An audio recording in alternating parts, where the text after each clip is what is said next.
Wading into War, Chapter 16.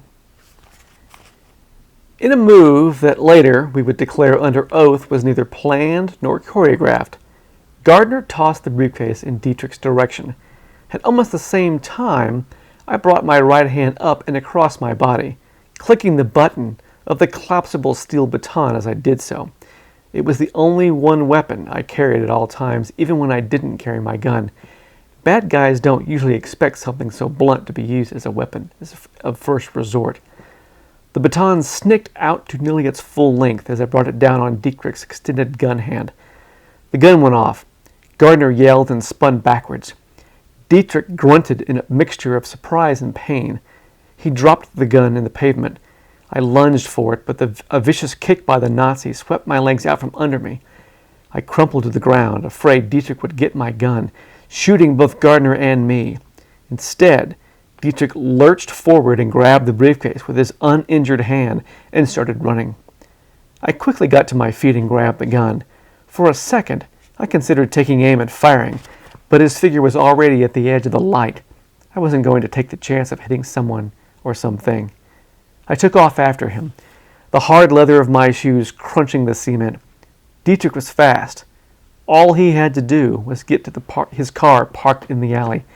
He had at least 50 feet on me, so I dug in and found some additional speed. At that moment, a car turned into the side street next to the lot. Dietrich abruptly changed his direction and headed for the car. It was closer than his own, and he would reach it before I could catch up to him. The window of the passenger side rolled down and a man stuck out his head. Even though I had only seen them once, I knew it was one of the goons. He reached around and opened the rear door, giving Dietrich a clear shot at escape. Having no other choice, I changed my trajectory. Clearly, I couldn't catch Dietrich before he got into the car, but I could overtake the car while it was trying to get away. I wasn't a good enough shot to take out a fleeing man, but I was pretty sure I could hit the broadside of a moving car. Dietrich dove into the back seat, and the goon behind the wheel threw the car into gear. With screeching tires, the sedan peeled out. I was close enough to fire, so I raised my gun and pulled the trigger. Despite my running, I hit the front side, the bullet pinging off the sturdy frame. I fired 2 more times, missing once, but shattering the glass of the still open rear window. That must have been enough of a surprise for the driver, because the car caromed, crashing into some trash cans, scattering the contents across the street. I fired again and heard the bullet thunk somewhere inside the car. The goon in the passenger seat decided to get into the game. As he extended his hand, I saw the handgun in his grip. Without thinking, I dove to the ground, rolling behind a parked car. 2 bullets pinged off the street where I had been. My heart pounded the realization that I had just escaped death. I paused a second to catch my breath. It was then that I became aware of other things. Sirens filled the air, and the red and blue lights bounced off the sides of the buildings. From all sides, police cars converged, some marked, others not. All avenues of escape were blocked. That didn't deter the driver. He plowed into one of the unmarked cars, trying in vain to get back to the street. The steel of the cars and the bricks of the building wedged him tight. He was going nowhere. I got on my feet and moved forward. A commanding voice told me to freeze. That was when I realized I still held my gun. I raised my hands and dropped the gun to the ground. 3 policemen charged forward and cuffed my hands behind me. Not surprisingly, they didn't listen to my protests of innocence. Across the parking lot, a ring of police officers surrounded Dietrich's car. Every officer had their gun in hand, arms extended, ready for anything. The 2 goons threw out their pistols and were clambering out of the car, their hands raised in surrender. Dietrich hadn't emerged yet. The officers who had nabbed me roughly shoved and pushed me towards the action. I had a front row seat. Another small group of policemen made their way around to the back of the car. They crouched and moved forward. As the far rear door opened, I saw a pair of hands go up. One of those hands held Gardner's briefcase.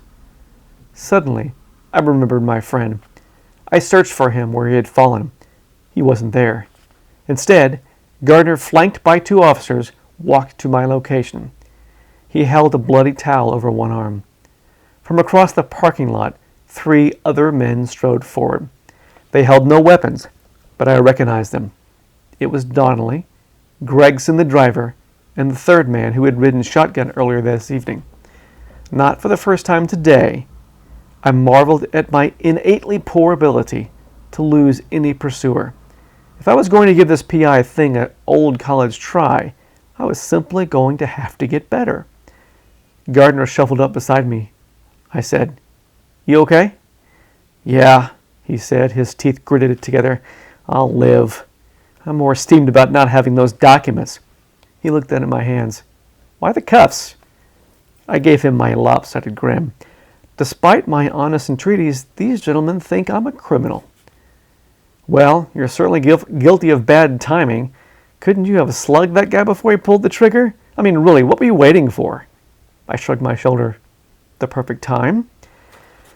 More and more police cars and bystanders gathered around the area. The night staff from the Post-Dispatch building had also gathered on the stairs, watching the news come to them rather than the other way around. The 2 henchmen were being shuffled to waiting police cars. I could hear them shouting, and in a surprising twist, they spoke English. And not just accented English, but honest-to-goodness East Texas English. I heard only a snippet of something the driver said. "We were just hired. It was only for the money. I didn't know he was a Nazi," Gardner grunted.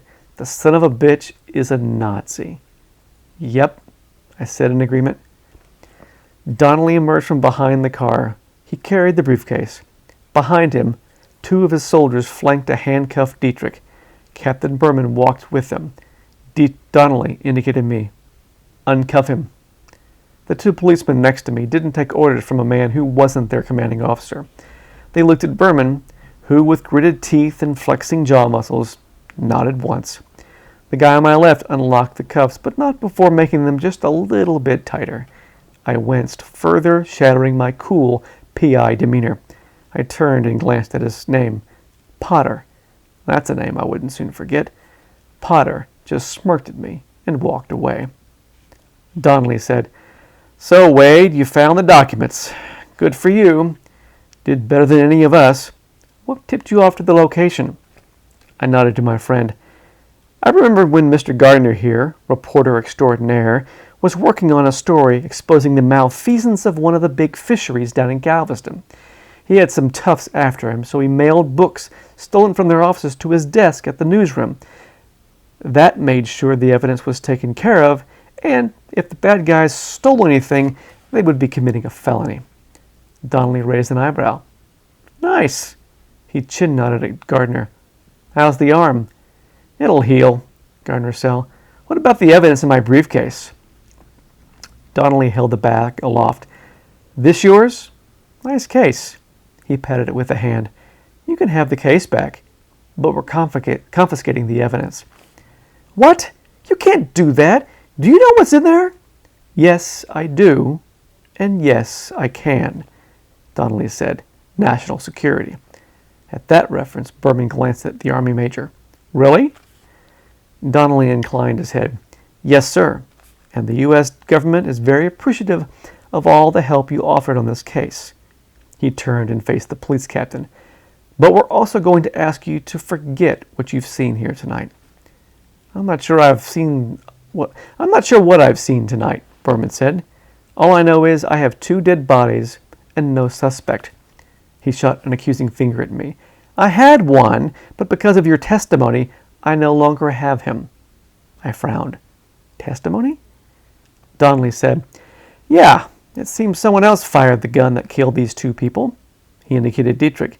"This man right here." Again, my cool demeanor faded as I gaped at Donnelly. "What?" Gardner figured it out faster than I did. "Close your mouth, Wade. You'll catch flies." He turned his attention to Donnelly. "That's all part of the plan, right? The Army is covering up what's in those files. I read most of it.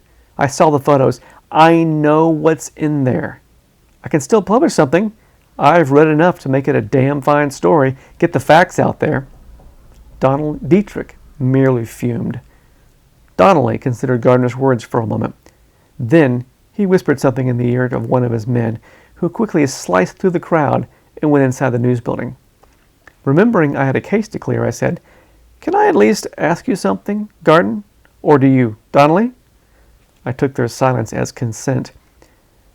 "In your reading of that material, is there any mention of Miss Saxton's brother? She hired me to find out information about his whereabouts. That's what got me into this mess." Donnelly merely pursed his lips, raising his eyebrows at Gardner. "Well?" Gardner looked at Donnelly, then to me, and then back to Donnelly. "Is his name Samuel Saxton?" "Yeah." Gardner shook his head. "The notes in those files indicate he was arrested earlier this year. There are subsequent notes that say he was killed trying to escape from one of those camps." He looked at me. "Samuel Saxton is dead."